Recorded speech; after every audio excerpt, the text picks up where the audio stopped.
என்னை தேடும் இறைவனே, உம்மை நாடி வருகிறேன்.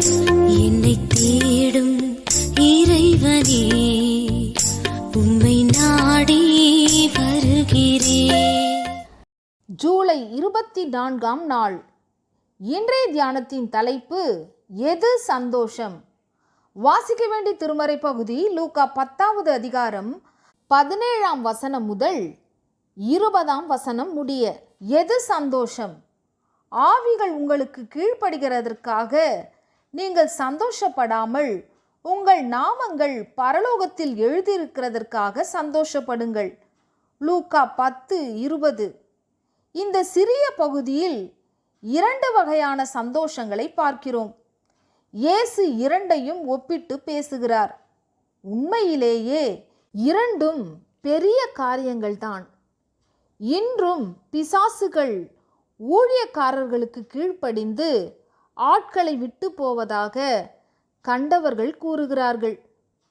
இதை நம்மில் அநேகர் நேரடியாக கண்டதில்லை. ஆனால் இது இயேசுவின் காலத்திலிருந்து நடந்து கொண்டிருக்கிறது. இயேசுவின் நாமத்திற்கு அத்தனை வல்லமை உண்டு.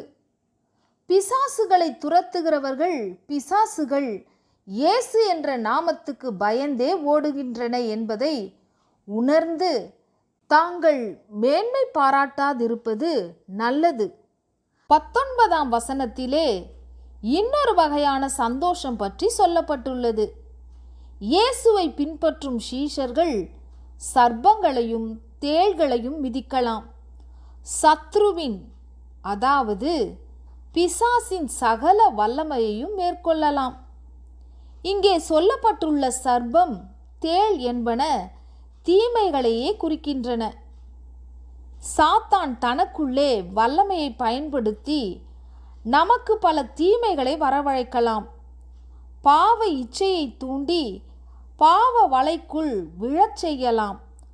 ஆனாலும் யோவான், உலகத்தில் இருக்கிறவனிலும் உங்களில் இருக்கிறவர் பெரியவர், 1 யோவான் 4:4 சொன்னபடி சாத்தானை விட வல்லமையுள்ள இயேசு நம்மோடு இருப்பதால் நமக்கு வரும் தீமைகளால் நாம் பாதிக்கப்பட மாட்டோம். சத்ருவின் வல்லமையினால் பாவ சோதனைகள் வந்தாலும் விழுந்து போகவும் மாட்டோம். சத்ருவான சாத்தானை வெல்வதற்குரிய பலத்தையும் அவன் மீது நமக்கு அதிகாரத்தையும் கொடுத்திருக்கிறார். இது மிகவும் சந்தோஷமான காரியமே.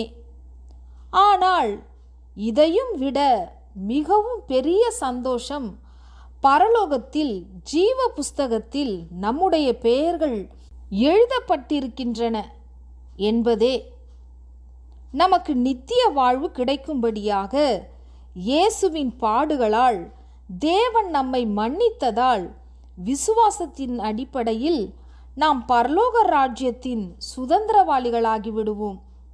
அதற்கு ஆயத்தப்படும் இவ்வுலக வாழ்வில் சமாதானத்தை, திருப்தியை, தேவ அன்பை ருசி பார்த்தவர்களாய் வாழ்கிறோம். இதுவே மெய்யான சந்தோஷம்.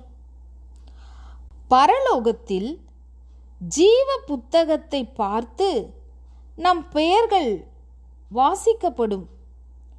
உள்ளேன் ஐயா என்று பெரும் மகிழ்ச்சியோடு நாம் சொல்வோம். பரலோகத்தில் ஜீவ புஸ்தகத்தை பார்த்து நம் பெயர்கள் வாசிக்கப்படும். உள்ளேன் ஐயா என்று பெரும் மகிழ்ச்சியோடு நாம் சொல்வோம். ஜெபம். இறைவா, பிசாசை வென்று பரிசுத்த வாழ்வு வாழவும் உம் சமூகத்தில் வந்து சேரவும் உதவும். ஆமென்.